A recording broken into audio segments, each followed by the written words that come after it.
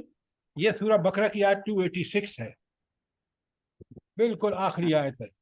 جی ٹھیک، جزاک اللہ خیر۔ یہ پتہ ہے آیتیں کہاں نازل ہوئی تھیں؟ سورہ بقرہ کی آخری آیات معراج کے موقع پر۔ جزاک اللہ۔ تو یہ کتنی فضیلت والی آیات ہیں، ساری آیت فضیلت والی ہیں، لیکن ان کا تو مقام اللہ تعالیٰ نے اپنے نبی کو معراج کے موقع پر یہ آیات عطا فرمائی۔ سر یہ دو نوروں میں سے ایک نور بھی ہے۔ بے شک۔ واتقوا یومن، اللہ اکبر، یہ میں سورہ بقرہ کی 281 پڑھ رہا، لکھیں سورہ بقرہ کی 281۔ اللہ تعالیٰ فرما رہے ہیں واتقوا یوما ترجعون فیہ الی اللہ، ہائے ہائے ہائے ہائے، ڈرو اس دن سے۔ کس دن سے؟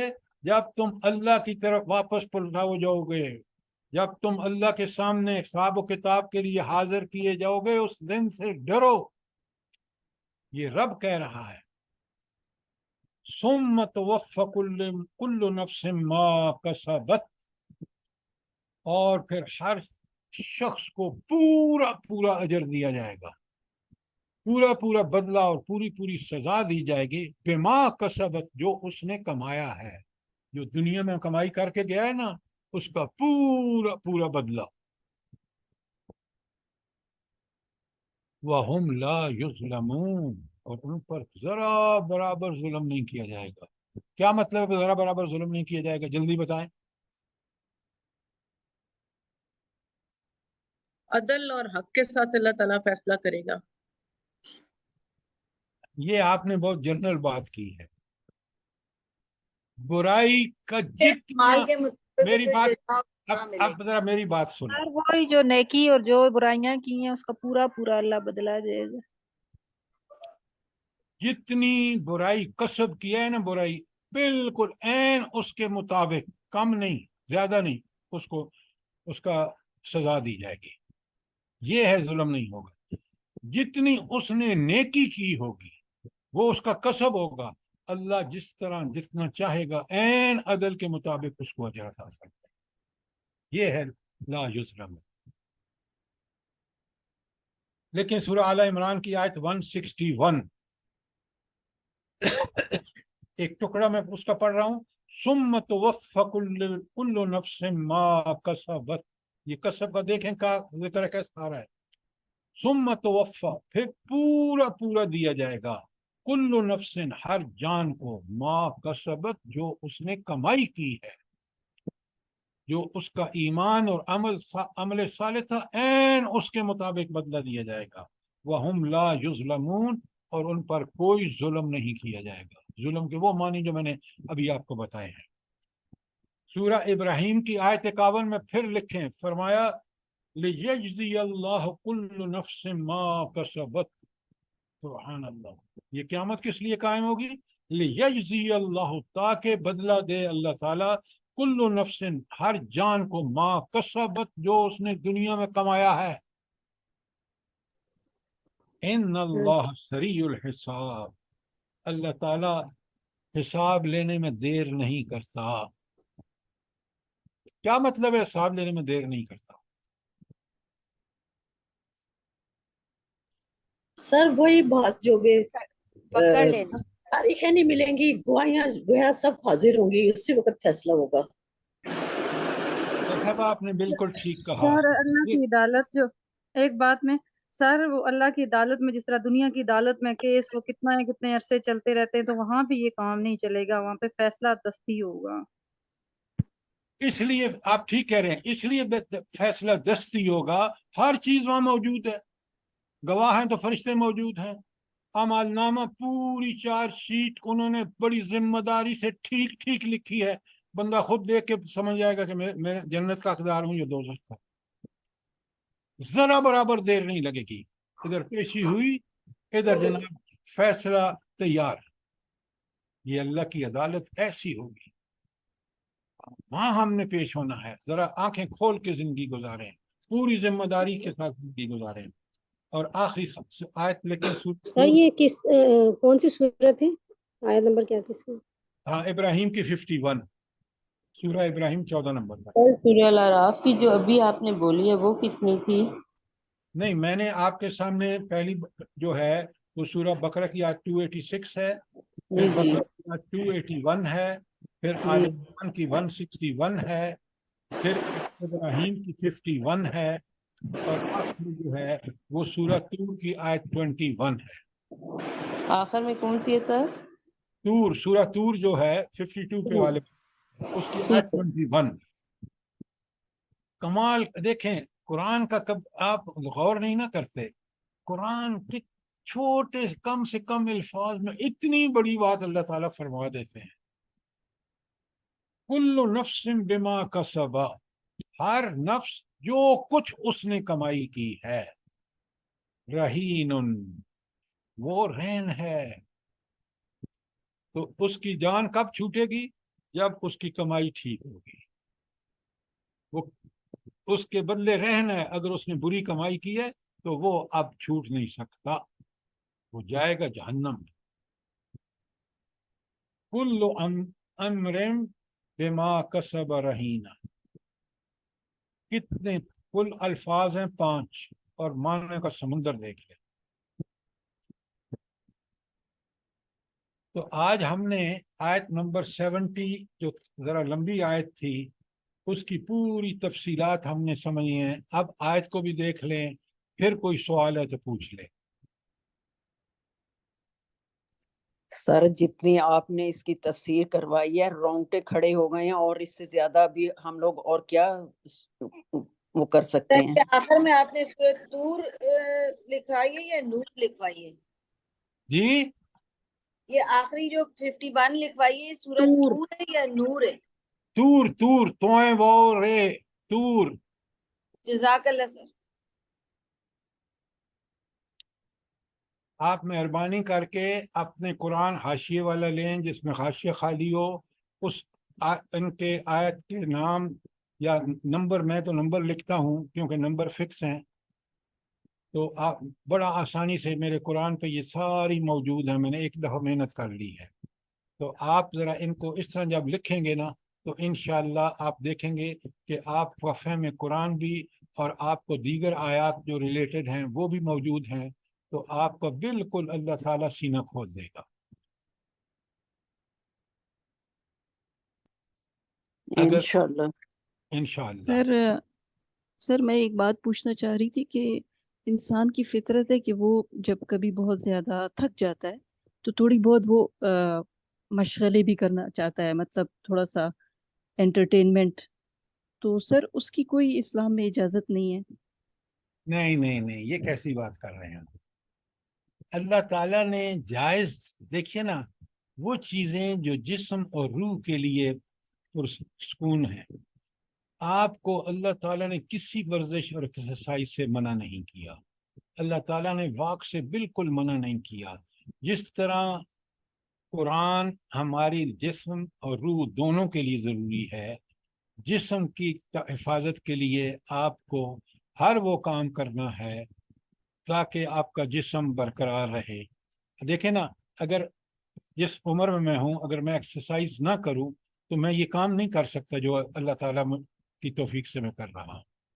تو اس لیے آپ اپنے جسم کے لیے بہترین صاف ستھری پاکیزہ غذا اور اس کی ایکسرسائز، اس کی پوری اللہ تعالیٰ نے اجازت دی ہے. آپ صبح بھی کریں شام بھی کریں، کیونکہ یہاں ہدایت سے ہم دیکھیں نا، خود قرآن کتنی بڑی ہمارے جسم کی 5 وقت کا وضو جو ہے آپ کو کس قدر پاک اور صاف رکھتا ہے. طہارت اسی لیے ہے. لہذا یہ آج جو انسان نے دیکھے نا لہو لاب زندگی کو بنا رکھا ہے، وہ اسی میں تو غرق ہے. کھیل تماشے ہلا گلا، اور ایک ختم نہیں ہوتا دوسرا شروع، پروگرام صبح سے شام تک ایسے کہ جس میں تو اللہ تعالیٰ فرماتے ہیں کہ تم اس عبادت کے ساتھ، اس قرآن و سنت کے مشورے کے ساتھ جتنی بھی جائز چیزیں ہیں جو آپ کی صحت کے لیے ضروری ہیں، آپ کی بیماری کو دور رکھنے کے لیے ضروری ہیں، تندرستی کے لیے ضروری ہیں، وہ آپ ضرور کریں. لیکن آپ یہ دیکھ لیں آج کی نسلیں کس قدر لیپ ٹاپ اور موبائل ہمارا کتنا وقت ضائع کر رہا ہے. آپ اگر دیکھیں نا، میں ایک تھوڑی سی مثال دیتا ہوں آپ کو. یہ جتنا وقت ہم یہ آج کی گندی سیاست جو اخباروں، ٹی وی، ریڈیو، پتہ نہیں کہاں کہاں موجود ہے، اس میں ہم سارا دن غرق رہتے ہیں.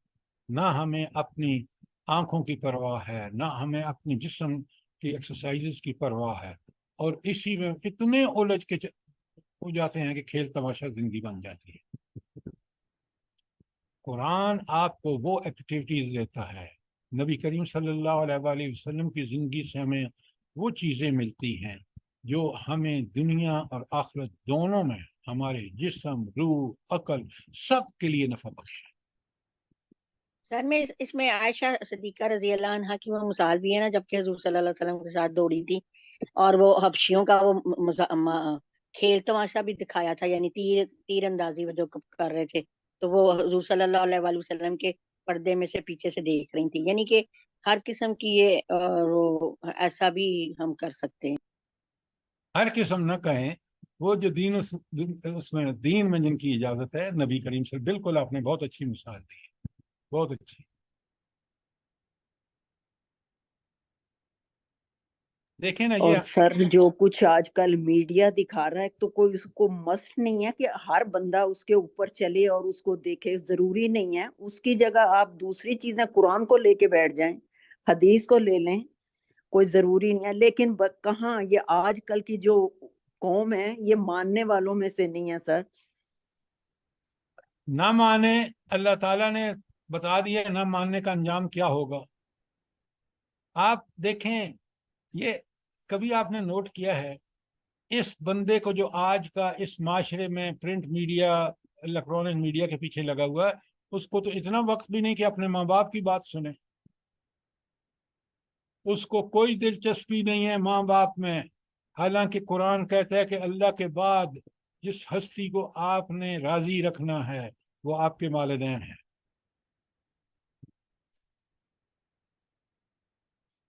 تو یہ کیا پرائرٹیز ہیں، یہ قرآن پر علم ہمیں بتائے گا، نبی کریم صلی اللہ علیہ وسلم سے تعلق ہمیں بتائے گا.